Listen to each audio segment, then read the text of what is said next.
Yeah, so today I'll tell you why most Africans are denied visas. For many years, we know this as a fact. And we have theories, we imagine many things why, the US Embassy denies Africans visas in big numbers. So no one is in there. We don't know the in secrets. We don't know if they have quotas. We always have those rumors. But one thing that we know, we can only control the information we have. And up to today, I've always wondered, but let me tell you why, based on my research. Let's imagine, and I'm going to use one embassy. I don't know what embassy you like, but for me, I'm going to use the embassy of, let me give it a neutral country like Tanzania, Dar es Salaam.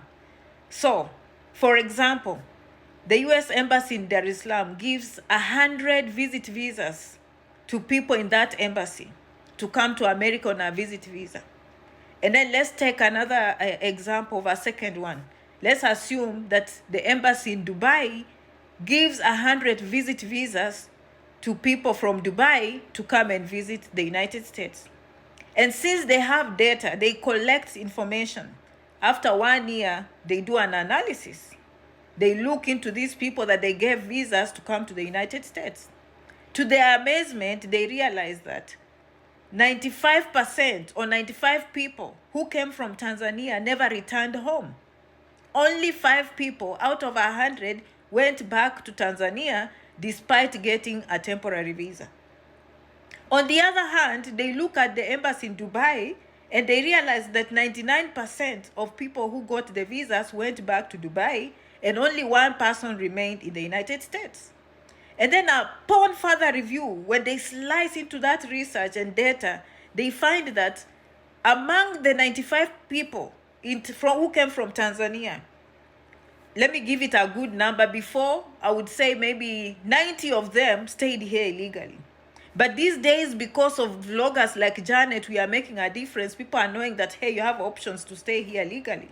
So let's say 60%, or let's say 60 people of those 95 violated their visa and stayed here illegally. Okay, now let's tabulate that information. What does that mean when they are giving visas the next year? Obviously, they are going to look at the rates, and they don't even have to have that number. That's not what I'm saying. But naturally, where we come from, our economics are not so good. Therefore, we rarely qualify for these visas. A very small percentage qualifies. And when they look at that data, it matches what they know. Because for some of us who have looked into this, and you've heard me saying, the assumption is, and some of you've been denied visas and you get something called 214B. When you read what they tell you on that 214B, is that you did not demonstrate to have sufficient ties to go back home. And ties can be financial, a good job, a good business, a good bank account, family, you have children, wives, husbands, taking care of sick mothers, your student, you are going to school. Something that when they look at the total picture, they see this person has to come back home. But when they tabulate this information, it's matching what they think. It's matching the law, which means the law that they use is accurate. Meaning that now, going forward in Tanzania, since 95% stayed in America, only 5% went back home, the chances of people getting visas in that embassy is only 5%. Am I making sense? And the chances of getting a visa, if you are in Dubai, are 99 to 100%. Same law. Without any bias, you can see the outcome. So this is why, in my opinion, based on the information that I have, I can see why we think that they deny us. And some of us, we think maybe they're just being biased, or they don't like us, or maybe they have a quota system. I cannot say that is not the case, okay? But there is no information to tell me that that's what they are doing. But what we have is a clear law. So if you've not followed me, this is what the law says, and you can go read about it. In my own words, anyone coming to the United States has the intent of coming and never going back. Therefore, it's up to you, the applicant, to give compelling reasons, satisfying reasons, convincing reasons that you'll go back. And that's why I say, if you just sit there, they ask you, how can we help you? I'm here to get a visa, as if it's on the shelf. No, I'm here to please ask. But why? You don't know the reason, or you are panicking. When they ask you what you do, probably you've been out of school for 5-10 years. Okay, so that is just to go to the details, of course. If you want more detailed information, janetrangi67@gmail.com, janetrangi67@gmail.com. But for this video here, I am telling you right now that if you have that mindset that they are operating with that law, you will understand and at least prepare yourself to become a stronger candidate. That is my opinion. If you have any opinion, share with us. But that is what I see. It translates to very high visa denial rates in the African countries compared to other continents.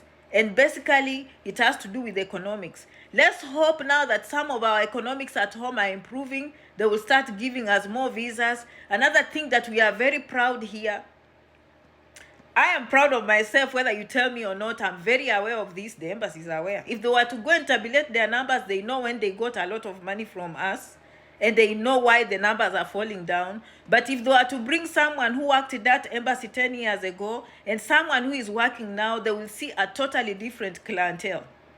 10 years ago, when I came on the market, you could have, people used to go to the embassy, they don't even know what F1 is. People had no interest in doing research.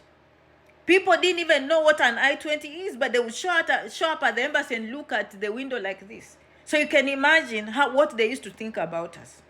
But one day, we decided that, you know what, we are going to on the online platform and inform our people. And you see that we are just smart people, but we lacked the information. And that is one thing I am very proud that I've ignited that discussion. I've ignited that interest in people doing more research in everything they do. And specifically before they go to the embassy, get some interest. Read about B1, B2 visas. Know what the law says. Know what can you do on a B1 and what can you not do. Okay, what is a J1 visa? What are the benefits? What are the pros? What are the cons? If my family sends me an I-20 from the United States, what does that even mean? Instead of going to the embassy and embarrassing us. Yes, it was very embarrassing. The things I used to read in your emails 10 years ago, right now, you've shared our videos in the WhatsApp group. Some of these things look like common knowledge, but it took a lot of sweat. Us doing these videos, you guys watching me, some of you calling me scammer. Look at me now 10 years down the road. Okay, you didn't believe that an African can bring for you good information. Look at us now. We have vloggers. Now you're trusting your own people to bring you information. Yes, some of you don't know the history where I started. Mostly I was on Facebook. You should have seen the comments from beginning to end. And I never used to care. You know, they would just go, scam, scam, scam, scam, scam, scam. Washamba. Hey, mulikuwa washamba. Yes, I'm not afraid to tell you. 10 years ago, mulikuwa washamba. Mulikuwa washamba. Okay, I love you. Mulikuwa washamba wa kupindukia. And up to today, I still see a few washambas, but most of the people are enlightened. Now, the embassy is no longer seeing washamba. Okay, the embassy is seeing very qualified candidates. I love you so much, okay? I will see you in the next video. If you didn't hear my email, please do not overstay your visit visa. Do not overstay your student visa, H1B visa, and so on and so forth. You have options. And for those options, you just write, okay, to janetrangi67@gmail.com. Happy holidays. Have a wonderful festive season. Merci beaucoup. Zikomo. I will see you in the next video. Kwaheri. Bye-bye.